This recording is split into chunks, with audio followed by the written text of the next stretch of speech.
Добро дојдовте во За или против. Јас сум Лјупчо Цветановски, мој денешен гостин е Ватко Ѓорчев, национален координатор за демографија, млади и човечки ресурси, член на извршниот комитет на ВМРО ДПМН. Добре дојде.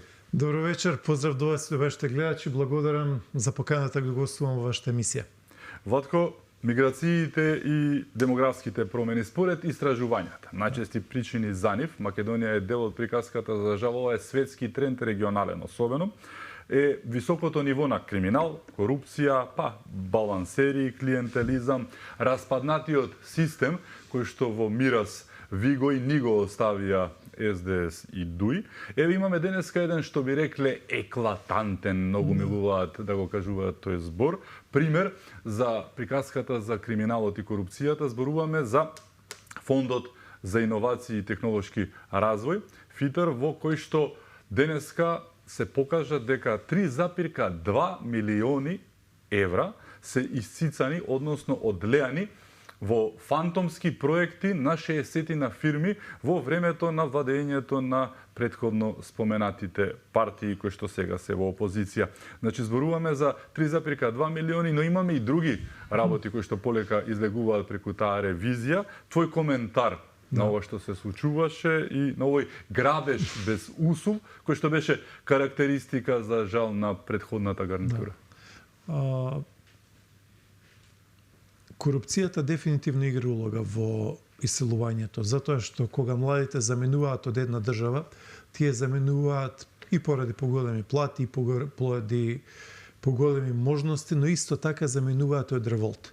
Заменуваат од револтот тоа што го гледаат околу нив, заменуваат затоа што се обесхрабрени од она што го гледаат и заменуваат затоа што едноставно не само младите, тука луѓе што имаат мали деца веќе во средни години, затоа што гледаат дека нивните деца не можат да ги уживаат или ползуваат оние базични основни сервиси или оние основни услуги кои што им се потребни. Значи, здравствен систем, функционално школо, добри патишта, градинка или слично. А причината за тоа е затоа што огромни средства се потрошиле на нешто сосема ненаменски или директно во коруптивни аранжмани. Значи, мислам дека она огромна корупција која што видовме изминативе неколку години е причина покрај тоа што се одлеваат огромни средства од буџетот, покрај тоа што нема проекти, дефинитивно придонесува за иселувањето, луѓето ја креваат раце од својата држава, да имаат огромна недоверба во институциите, да кажат јас едноставно тука не сакам и се заминувам. Така што мислам дека овој вид на акции, овој вид на испитување што е тоа што се случило и како се случило, мислам дека тоа може постепено, не преку ноќ, не со една мерка да ја враќа довербата во институциите, затоа што живееме за жал во една држава во која што, да бидеме искрени, никогаш немало преголема доверба према институциите, нели, што се вели, никогаш тука не било нешто идеално или замашало, кај што луѓе да кажат сега е добро. Не, природно и нормално е луѓето да имаат поплаки, но оној пустош и пепел што го видовме последниве 6-7 години, мислам дека никогаш не сме го видели во историјата на Македонија. И уште еднаш ке речам, добро е што ќе може сето тоа преку институционална акција, преку конкретни процедури и постапки да се утврди вистината и да се види каде одат средствата. Дали уште пострашно во целата приказка е што беше јавна тајна ова што се случувало во ФИТР, односно во Фондот за иновации, го нарекуваа фонд за награда на партиските апаратчици и испадна така, но еве, дали сепак и покрај тоа што знаевме што се случува, се гледаше, излегуваа постојано, нели, буквално кажано грантови за измислување топла вода или откривање на Америка, се случи тоа што се случи, неве 3,2 милиони евра. Дали очекуваше како човек волку големи бројки? Медиумите со месеци и со години беа преполни со стории кои што ќе ги видевме, па после стрелиме дали е тоа можно. Како да ви кажам, едноставно не знае човек што да каже. Значи не знае тоа човек што да каже, внимавајте. Најпознатите светски универзитети од типот на Харвард, Стенфорд, ЦЕРН во Швајцарија, најголемите светски компании кои што се знаменосци на технолошкиот развој, па тие внимаваат и дозирано кажуваат дали и кога имаат иновација. Зашто што иновација е нели нешто што не е направено. Иноватор е Никола Тесла, иноватор е Томас Едисон, иноватор е Алберт Ајнштајн, Марија Скодовска-Кюри и така натаму и така натаму.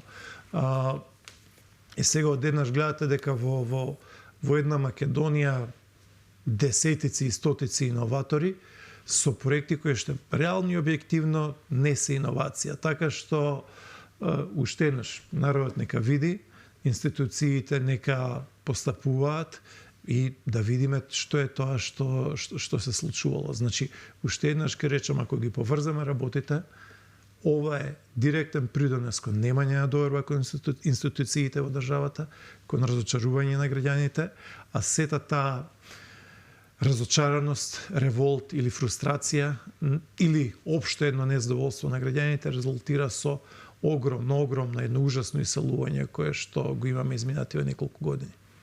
Има еден тажен вид со оксиморонски кажано, кој што вели седнале млади во Велес, например, во кафеана и го прашуваат келнерот што ќе ни препорачаш, иселете се во Германија. Е препораката, односно, нели им порачува тоа. Како дојдовме до оваа тажна вистина, за жал, е уште побитното како да излезем? Имаме ли чаре, бидејќи ова е тренд кој што не престанува? Вака, како дојдовме? Дојдовме овие 7 години со една огромна мегалага за живот во Македонија. Со една шарена револуција и шарена манипулација која што Пепел го направи Скопје. Да изеде собствената држава револуцијата, не своите деца само. Значи, знаете како, јас ги гледам бројките и не можам и нема јас да кажам дека иселувањето почна овие 6-7 години. Не. Од Македонија има иселување 100, 150, 200 години наназад. Ако ги видите нашите лектири кога сме оделе во школа, ние сме учеле за печалбари. Ако ги слушате нашите песни, тие се песни за гурбет. Значи, од Македонија имало иселување и пред 100, и пред 50, и пред 30 години, и последниве 7 години. Но, никогаш, според бројки, немало од Македонија таков екзодус, таква катаклизма, како изминативе 7 години. Значи, да имаме ситуација во некоја било која школа, да се отпишат во една учебна година 30, 40, 50 ученици.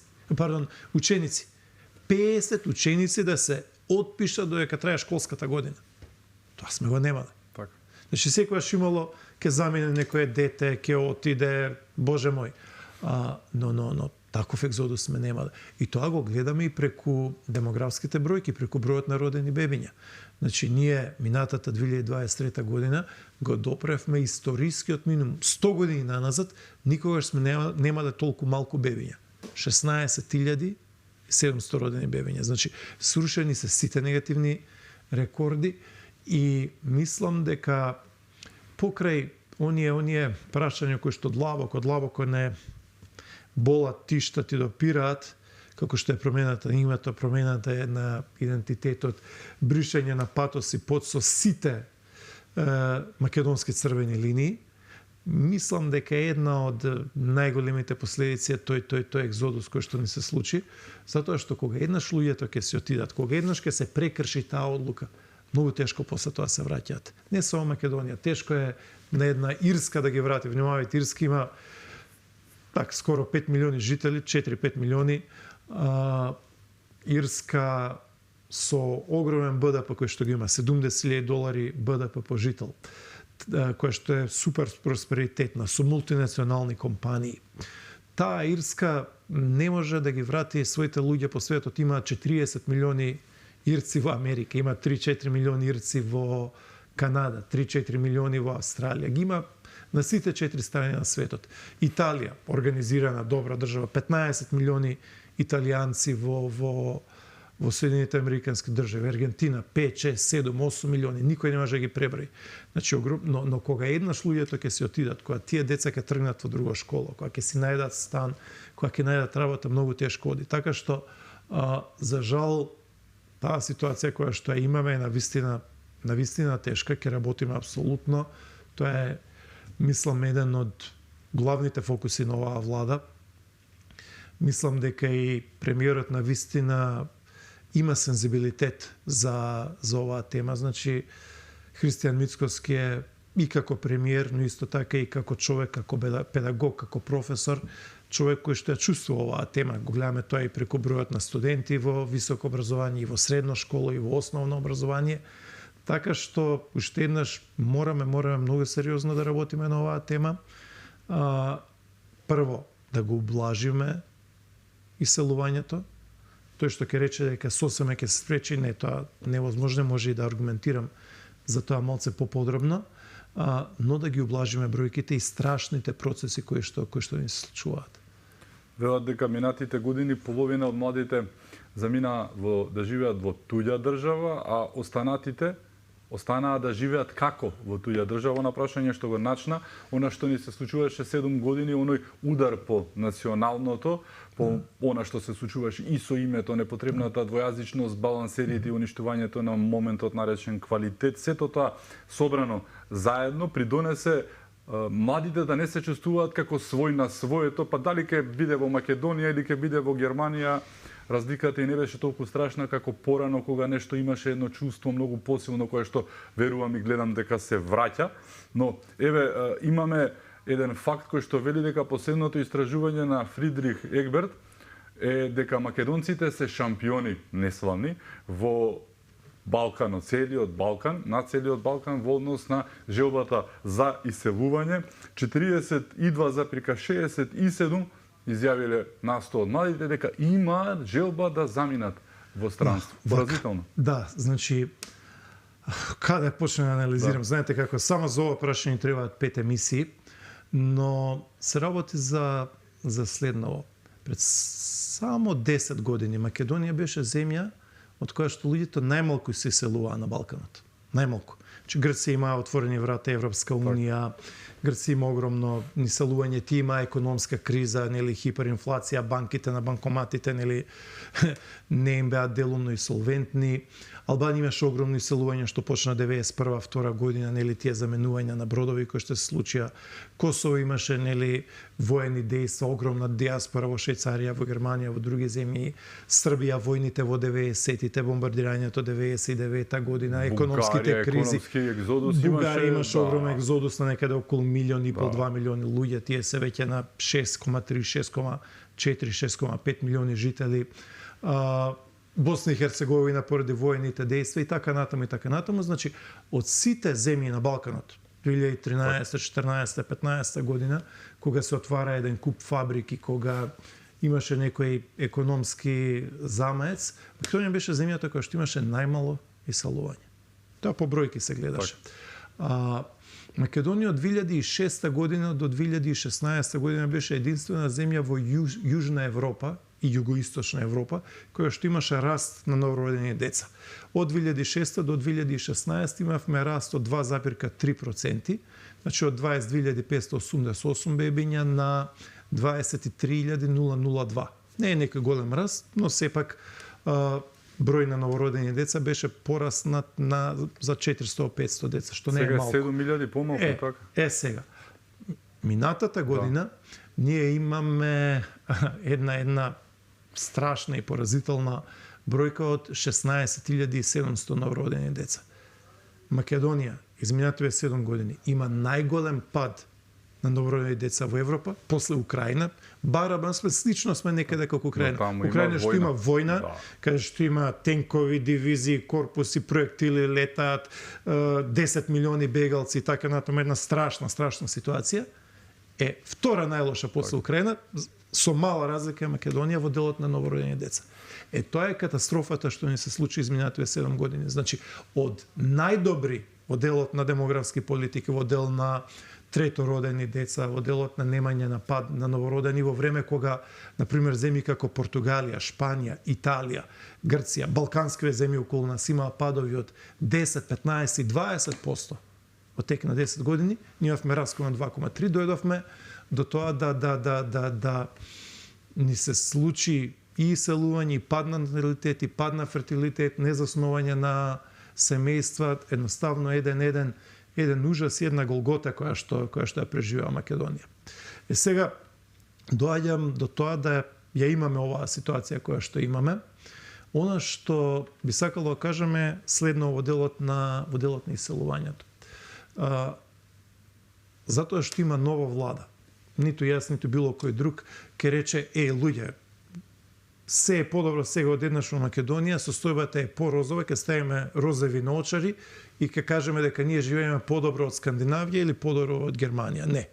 Нашите плати и понатаму се мали, економијата ни е слаба, буџетот е таков кој што е.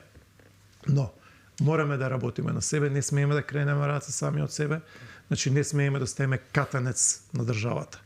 Значи во оваа држава треба и да се живее, треба и да се работи, треба да се засноваат семејства, треба да се оди со родителство, треба да се слават празниците, треба да се живее. Нема кревање раце од самите себе. Никако.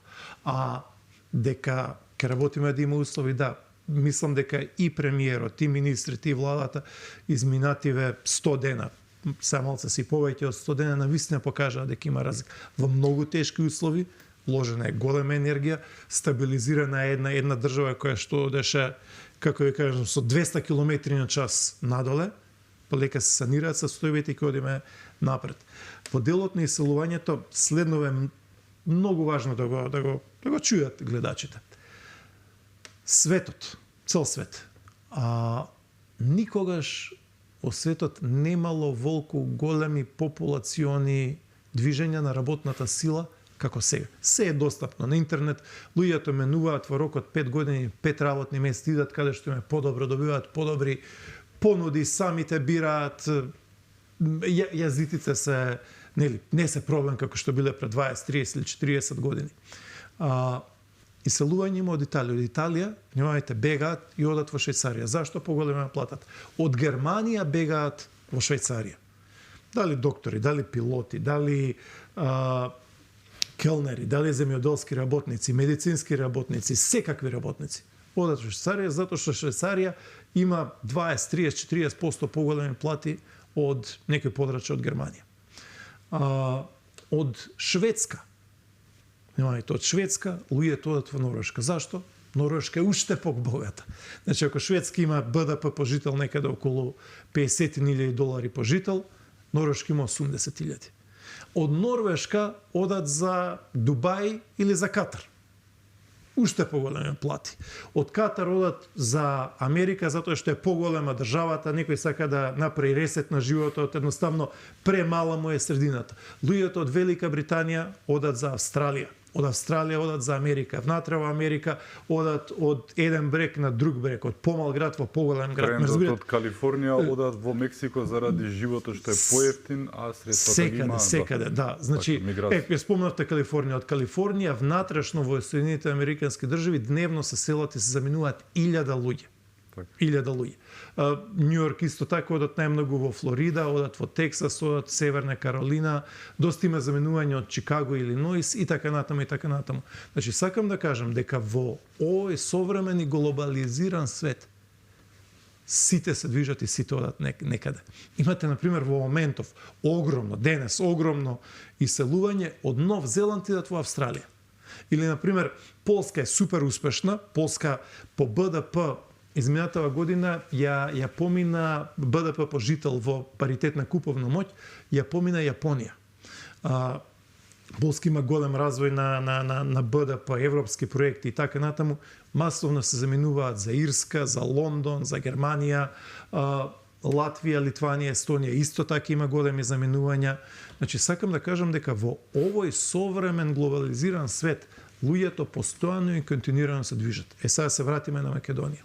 Ние тука во Македонија мора да возможиме што е можно подобри услови за луѓето да работат, да се бидат тука, каменот да биде таму каде што му тежи местото.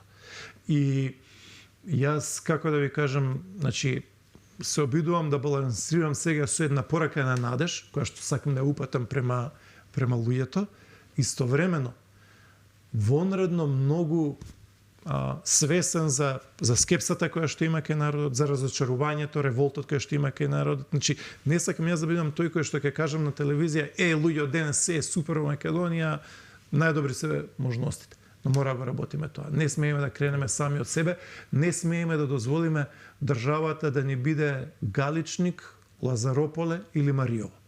Значи, таму има се, има и прекрасна природа, има и вода, има и куќи, има и се, ама нема народ, нема луѓе. Сега тие процеси кои што пред 40-50 години, например 70 години, 60 години, па дури 80 години ни се случуваа во Галичник или во Мариово, сега ни се случуваат и во поголемите градови, а исто така и во помалите градови. Нема кревање раце од самите себе. Она што може да се поправи, според анкетата која што ја спомнавме на Фридрих Егберт, најголемиот проблем, освен криминалот, корупцијата, непотизмот, се економијата, секако примањата, но она што штрчи е дефинитивно, тоа го знае секој македонец, тоа се здравството и правдата, односно судовите. Не дај Боже да отидеш таму, не поради имаме прекрасни доктори, но немаме клиники како што треба, немаме опрема како што треба здравствена.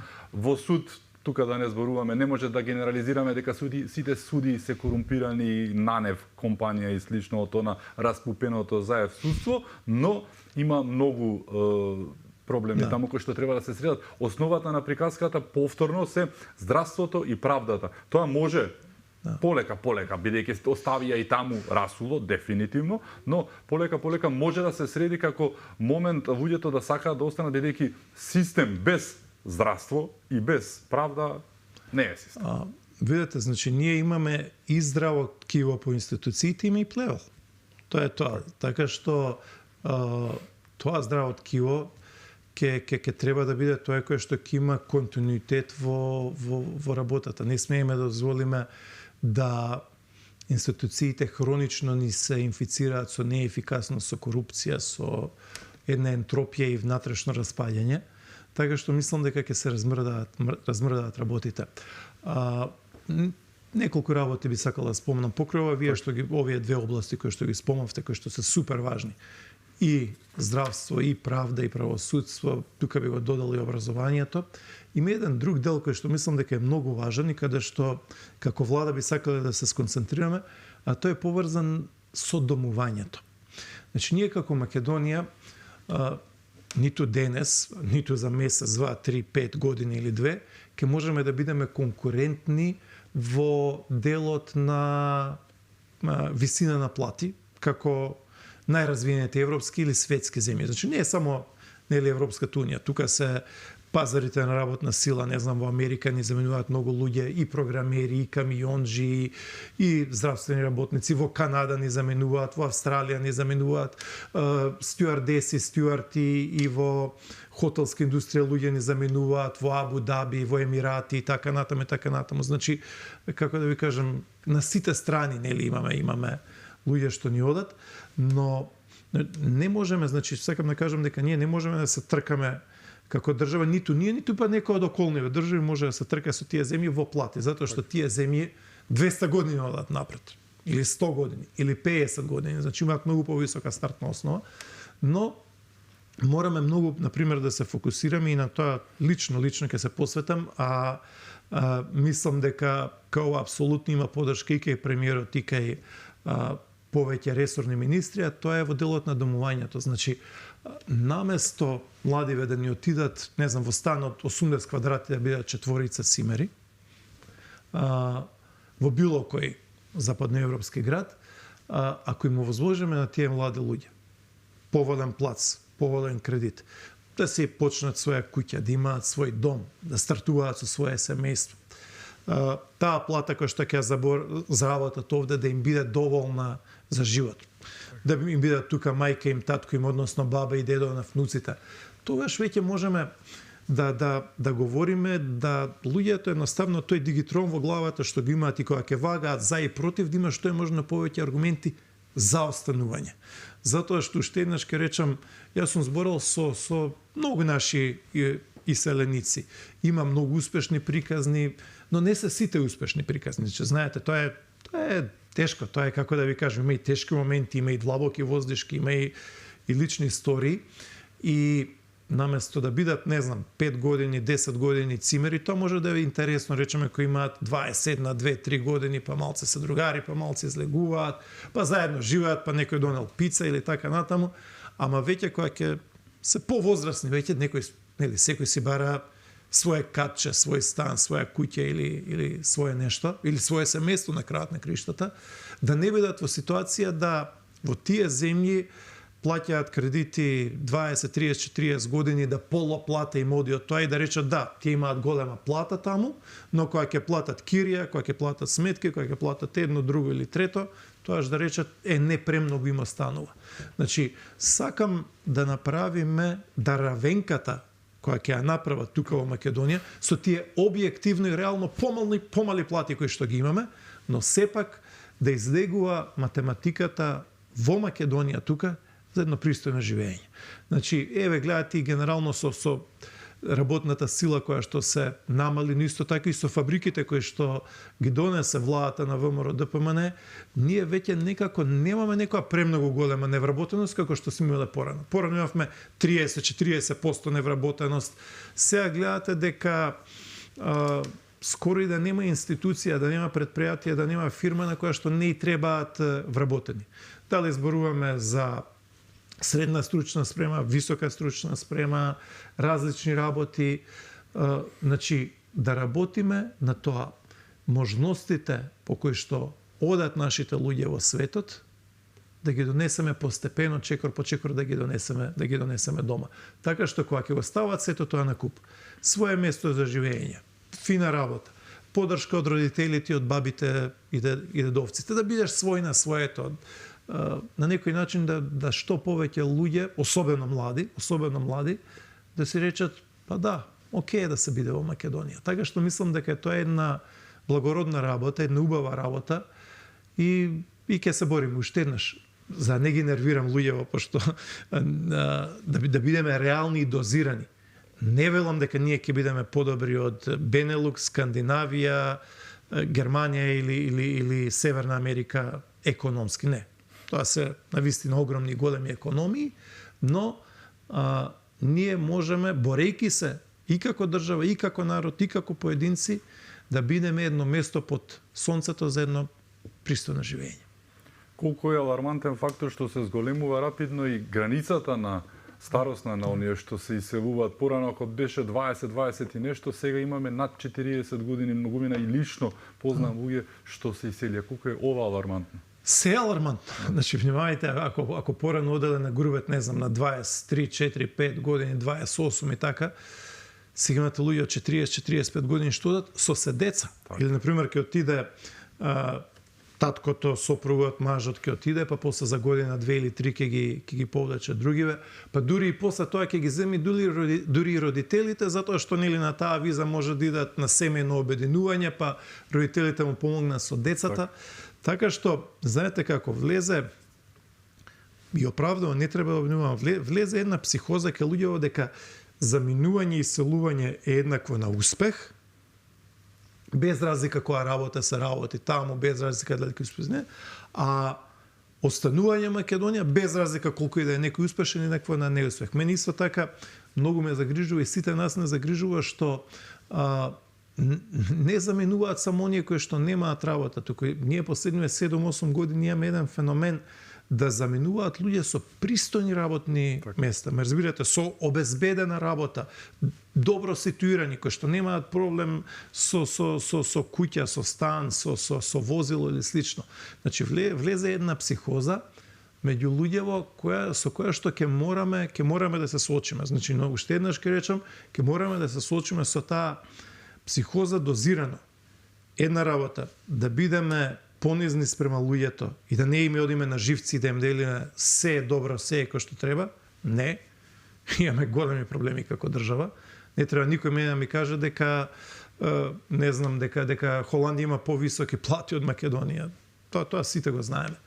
но истовремено да не одиме во еден нихилизам, каде што би рекле, ништо не чини во Македонија, не бива тука, мора да си одиме, нема да формирам семејство, не сакам, во ништо немам доверба, ме разбирате. Значи, мора на некој начин да одиме со мерки, мораме да бидеме дозирани и да знаеме што зборуваме, да не бидеме нереални во ветувањата и очекувањата, но исто така и да им дадеме една надеж на луѓето. Едноставно, ајде луѓе, ова е нашата земја, ова е место каде што растат нашите деца, ова е место каде што се закопани нашите баби и дедовци, ова е место каде што ние треба да се грижиме за нашите родители, да отидеме да им дадеме чаша вода, да ги посетиме во недела или за викенд, да ги викнеме кај нас. Ме разбирате, нашите родители да отидат со нашите деца во игротека, на утакмица, во зоолошка градина, дека тоа не може да го направиме на некое друго место, дека овие пријатели, луѓе, врски, овој корен кој што ги имаме тука во Македонија,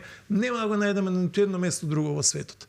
Така што тој баланс кој што е тешко да се најде, мислам дека треба да го комуницираме, затоа што најлесно е да расшириме реамење, речеме, ете, тоа е тоа, дај да ставиме клуч на држава, да се заминат сите, пензионерите да останат сами и едноставно да ставиме клуч на државата. Но мислам дека нашето ова битисување со векови и со милениуми, тука во Македонија, кое што никогаш не било лесно, е едноставно не е случајно. Знаете, има некоја повисока сила која што нас едноставно не донела токму на овој свет, токму на ова место, токму под ова сонце. Да не дојдеме до ситуација да го викаме чом да го изгаси светлото, што би рекле. Но, еве, факт е дека трагично е заминувањето на секој човек, независно дали бил столар, дали бил молер, полицаец или пак доктор на науки, но факт е дека државата најмногу губи од заминувањето на високо квалификуван кадар. Според Светска банка, истражувањето пред некоја година беше дека 40% од нашиот високо квалификуван кадар е веќе заминат. Како да се спречи заминувањето на одливот, така наречен, на мозоци од Македонија? Секое заминување е загуба за државата. Трагично, да. Ако порано, например, било како што ви велите, нели, високо квалификуван кадар, сега и секој кадар што заминува е голема загуба. Значи, внимавајте, ние како држава, знаете луѓе, нема доволно мајстори. Так. Нема доволно медицински персонал. Значи, не зборуваме само доктори, медицински сестри, инструментари, инструментарки, негуватели, негувателки и така натаму и така натаму. Нема доволно земјоделски работници. Така што секој кадар е загуба за државата. И исто така, секој заминување е една тешка семејна приказна. Не е тоа лесна, никој не заминал ударно. И не е тоа лесна одлука. Но уште еднаш со понудата која што ќе направиме, со работата која што ќе имаме, со ентузијазмот на владата, немам илузии дека сосема ќе спречиме исилувањето, но да го намалиме. Да го намалиме и едноставно да не одиме веќе надоле, туку прво да се консолидираме, а после тоа и да одиме нагоре. Јас сум убеден дека Македонија тоа го може, дека Македонија многу пати во историјата се издигнала. Нас во историјата, Љупчо, многу пати не отпишале. Но сме наоѓале ние сила, така што ова е Пиреј. Приказката на Петре М. Андреевски. Петре М. Андреевски. Значи, колку и да го скубеш и да го корнеш ти тој Пиреј, ќе потера. Така што, ете, се надвам дека оваа генерација ќе биде тој Пиреј кој што ќе потера. Истовремено, покрај нели овој дел што се однесува на иселувањето и заменувањето, кој што е вонредно важен дел, имам еден друг дел во демографијата, а тоа е дека наназад, 50 на години наназад, ние имаме намален број на деца. Значи, во Македонија имаме помалце по многодетни семејства, имаме сериозен, значителен број на луѓе, например, кои што од лични причини, тоа е личен избор, не се мешаме на некој, но кога ги гледате бројките и статистиките, едноставно не може да не го констатирате тоа. Имаме значителен број на луѓе кои што не стапуваат во брак или пак немаат деца или пак не може да имаат затоа што биолошкиот часовник чука. Имаме еден дел на семејства каде што има разводи и така натаму и така натаму. Значи, покрај оној сериозен корпус на прашања поврзани со емиграцијата и заминувањето од Македонија и селувањето, имаме и прашања кои што ни даваат една повеќе децениска демографска рецесија, која што и тоа како се одразува на државата и која што е дел од вкупната слика, демографска слика на Македонија. Имаме уште многу теми за отворање, ќе зборуваме и за семејството, ватко е дел од меѓународната конференција посветена на предизвиците на современото семејство. Се враќаме веднаш по рекламите, останете со нас.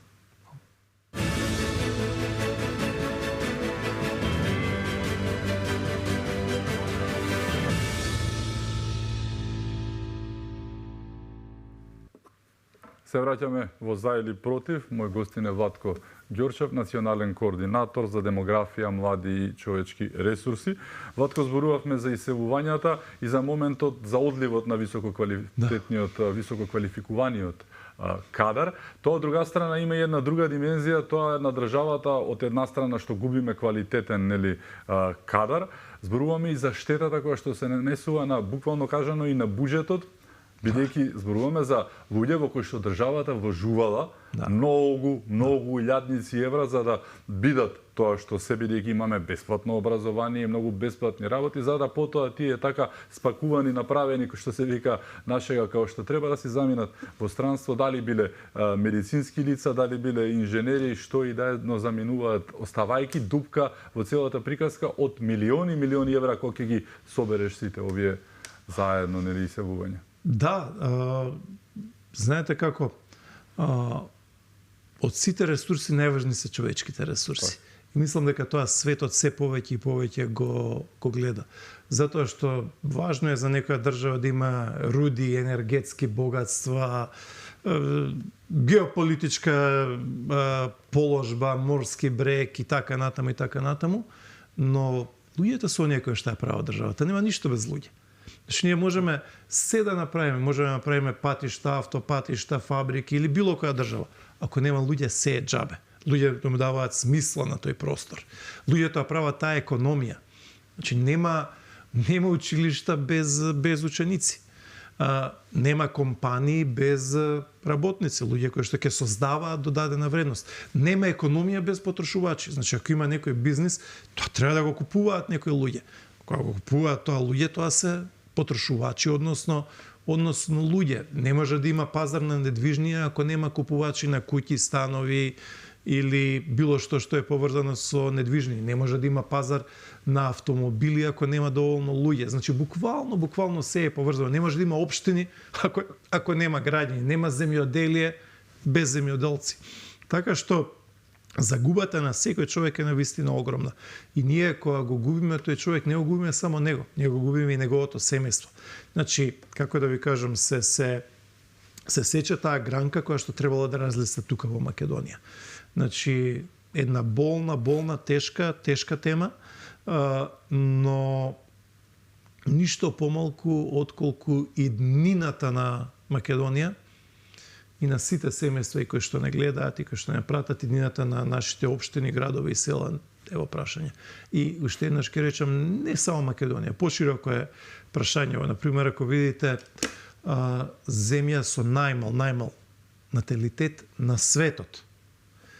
На светот е Јужна Кореја. Значи, Јужна Кореја е економски супер богата држава, $50,000 БДП по глава на жител, огромни плати, нема невработеност, корпорации во кои што, како да ви кажам, задоволство е да се работи, од типот на Samsung, Hyundai, Kia, LG и така натаму.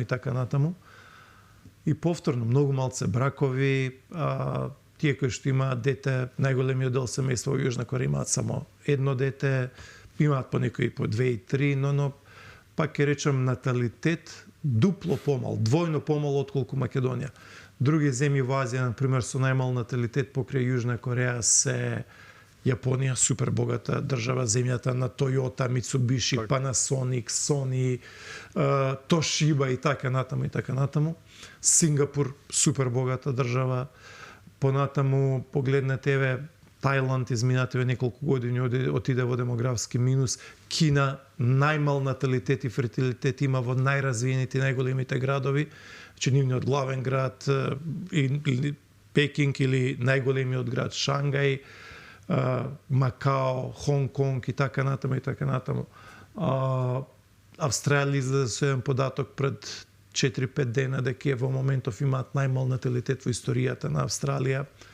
Од европските земји исто на вистина лоша состојба. Италија дневно губи 700 луѓе, ако земете родени минус умрени минус 700 има Италија. Шпанија е во големи демографски минуси. Германија има исто така прилично демографија во која што им се намалува работната сила, затоа и го зголемуваат бројот на работни дозволи за Западен Балкан. Балтичките земји се во лоша демографска состојба. Сите земји на Балканот, Балканов масовно депопулира, не знам, можеме посебно и Балканот да го фатиме. Значи се работи за едно големо, огромно светско прашање во кое утна прогнозата Владко со она ука леле пренаселеност, земјата ќе се пренасели, имаме една депопулизација како што кажуваш и самиот, имаме демографска ерозија која што започна веќе наспроти оние најави леле што ќе правиме, а земјата е огромна, може уште многу милиарди, да речем, да истрпи од нас, но се намалува бројот, а прогнозата на Светската банка за Македонија беше дека до 2070-та ќе не има само 1,2 милиони жители. Трагично, тажно, ама алармантно. Мене ми е страв дека ако продолжат трендовите, таа бројка ќе биде уште помала. И не само дека бројката ќе биде помала, туку и структурата на луѓе ќе биде помала, затоа што од тие милиони нешто луѓе кои што ќе бидат во Македонија, најголем дел ќе бидат пензионери. Не е исто дали имаш милион млади луѓе во полна сила или имаш луѓе на кои што просечна возраст има 65 или 70 години. Значи потребни се сите луѓе, но развојот, динамиката, енергијата доаѓа од младите луѓе. Тоа не е само за Македонија, така е за сите соседни земји на Македонија, на пример, Бугарија е некаде на 6,3 милиони жители, има огромен екзодус, плюс имаат многу мал наталитет. Романија отиде под 19 милиони жители, Србија е некаде 6,6, 6,7, 6,8 милиони жители. Косово има демографски индикатори кои што се влошуваат, има и попис излегува 1,7 милиони жители, Албанија излезе некаде 2,3, 2,4 милиони, со тоа што Албанија исто така има и многу голема концентрација на економијата и населението на потегот од Тирана до Драч, тоа е де факто веќе рече се скоро и половина Албанија е таму. Слично има Србија каде што се концентрира населението во триаголникот Белград, Панчево, Нови Сад, Инџија, значи тој дел. Грција исто така има страшна концентрација, околу 4,5 милиони луѓе кај во Атина и во Пиреа и некаде блиску до 1 милион луѓе во агломерацијата околу Солун. Значи, демографските движења на Балканот се прилично неповолни и ние тука moramo da го бараме своето чаре. Значи, тука има малце, знаете како и... Колку е тука улогата на семејството? Огромна. Кохезијата, висинските вредности, патриотизмот, се тоа што треба да биде. Семејството и децата се нашето најголемо богатство. Ти беше дел од меѓународната конференција посветена на оваа тема, имаше и свое излагање. Да, многу добра конференција денес имаше во Скопје, исто така и утре. Би сакал да им упетам на вистина честитки на тимот од катедрата за семејни студии при Универзитетот Свети Кирил и Методи. На вистина одлична конференција, добри излагања, добри гости, добри теми и Нивната порака е дека семејството е многу важно. Значи дека важно е Нуклеусот, атомот на целата приказка која што апсолутно. Апсолутно. Значи важно е да ги подготвиме младите за живот, за работа, колку што можат повеќе од нив да имаат подобро образование или занает или професионален развој. Значи секој да си го бара своето место под сонцето, но исто така градејќи го професионалниот живот, терајќи ја својата професија, терајќи го своето образование, да не го заборават и запостават семејството.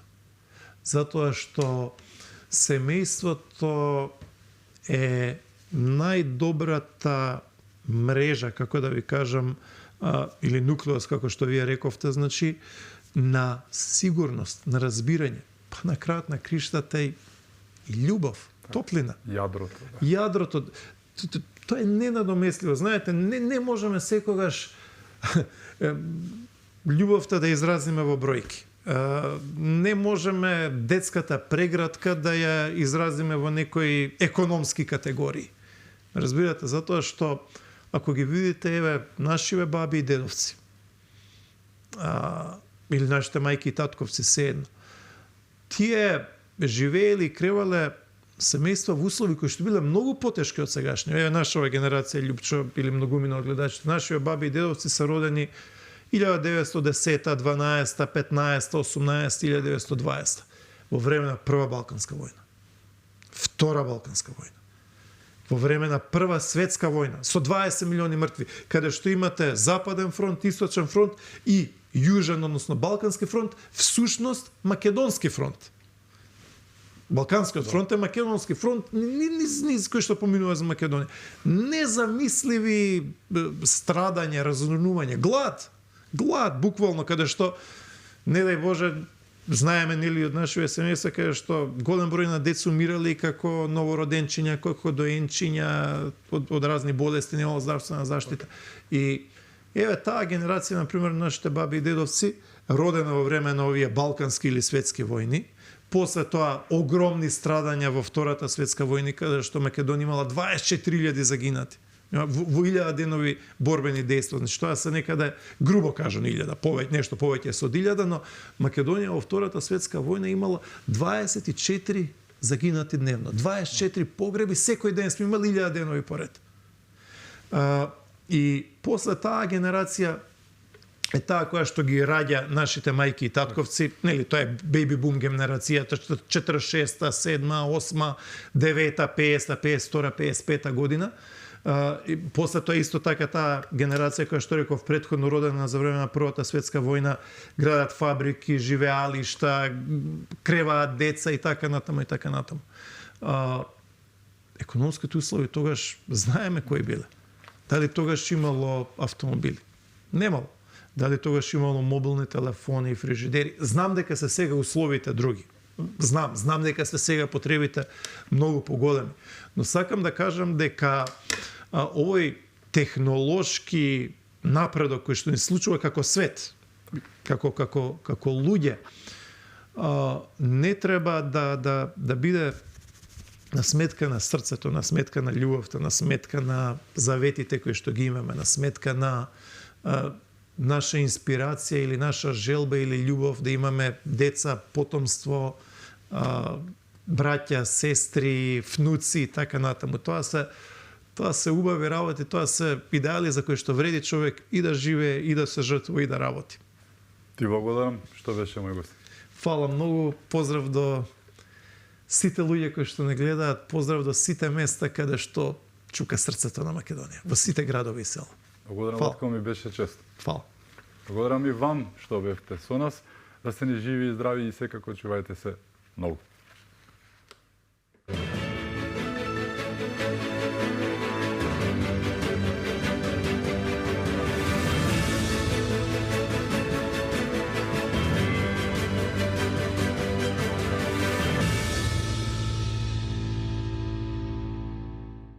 Програми од втора категорија што не се препорачуваат за деца под